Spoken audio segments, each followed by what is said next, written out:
É disso que se trata, com Carlos Andreasa.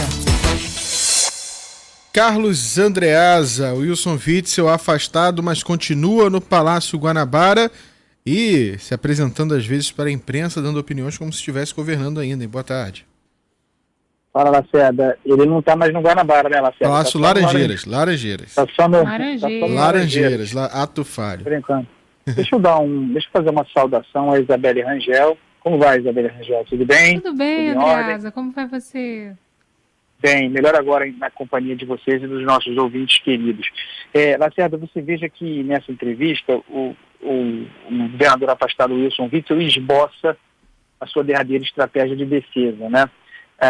É curioso observar, antes de falar sobre a estratégia em si, que no passado Bolsonaro achava, segundo Witzel, que o governador do Rio, então governador do Rio, usava a hierarquia, o seu poder para manipular investigações, a Polícia Civil, em ações que prejudicariam a família Bolsonaro, né?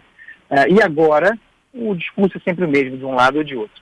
E agora o governador Witzel tem acusado o Ministério Público Federal no Rio de Janeiro de agir sob orientações, sob pressão, sob convencimento do presidente Jair Bolsonaro. As coisas não são assim. O governante pode até ter, eventualmente, a intenção de interferir, pode fazer gestões para interferir, pode, eventualmente, até conseguir ter controle sobre um ou outro agente, mas não a ponto de sustentar uma operação como essa no caso, contra o Wilson Witzel.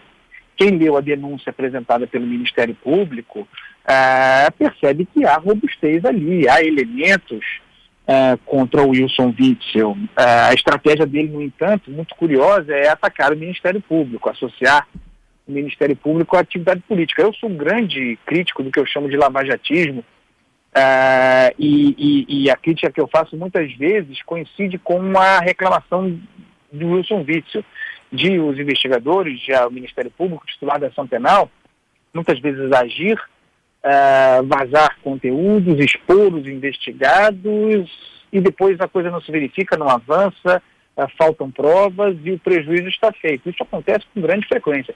Mas nesse caso aqui especificamente, quem estuda o caso, quem tem acompanhado como nós, jornalisticamente, tudo quanto surge relativamente ao governo de Wilson Witzel, sabe que nesse caso o buraco é mais embaixo. Ainda estamos na fase de investigação, falando em matéria criminal, né? Ainda há muito mar a ser navegado, mas a situação de Witzel não é uma situação de alguém que se pode vitimizar. E nós aqui não vamos admitir essa vitimização.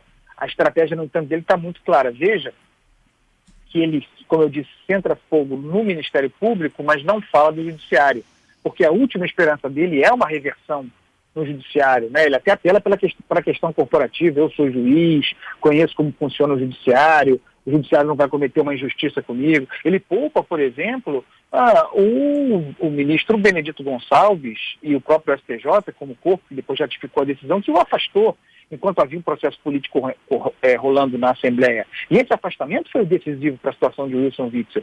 Foi o afastamento que eu já disse aqui, que eu considero ilegal, inconstitucional, o afastamento promovido pelo STJ contra o Wilson Witzel, mas sobre isso ele não fala, ele mudou a estratégia, porque ele depende, afinal de contas, vejam, nós temos um tribunal misto, uma comissão mista, com 5 desembargadores, no final das contas, junto com os deputados estaduais, para esse último certame do seu julgamento político.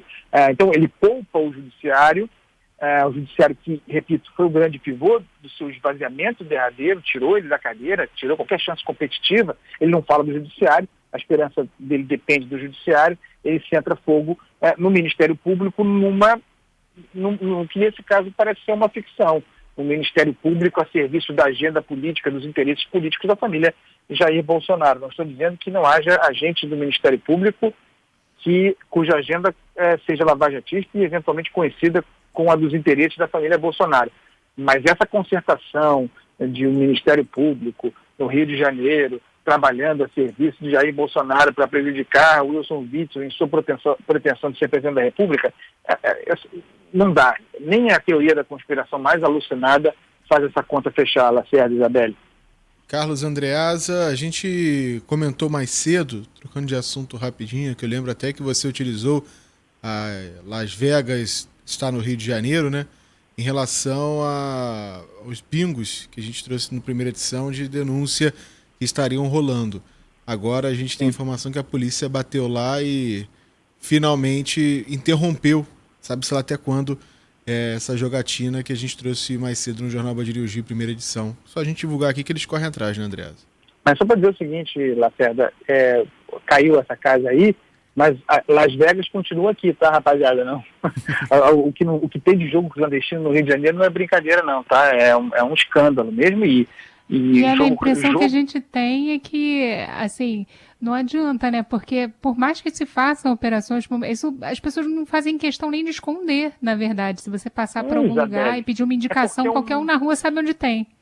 É um arranjo muito complexo, né? Envolve muitas partes. Imagine você manter um exemplo, né? Um bingo clandestino, considerando a quantidade de pessoas que passa ali e de exigências econômicas mesmo, de pessoas mobilizadas para que aquilo funcione, não é segredo, todo mundo sabe. E o fato de não ser segredo comunica para a gente que tem muita gente poderosa, que tem dedos, margens, franjas do poder público corroborando para que aquilo exista, né? Imagine um bingo clandestino, quem faz a segurança daquilo ali, se não falsos policiais que não cumprem o papel de policial a serviço de milícia ou de contravenção ou de outro tipo de organização criminosa, e por aí vai, né? Envolvendo, sem dúvida nenhuma, o poder público, daí porque tem tanto em todo lugar.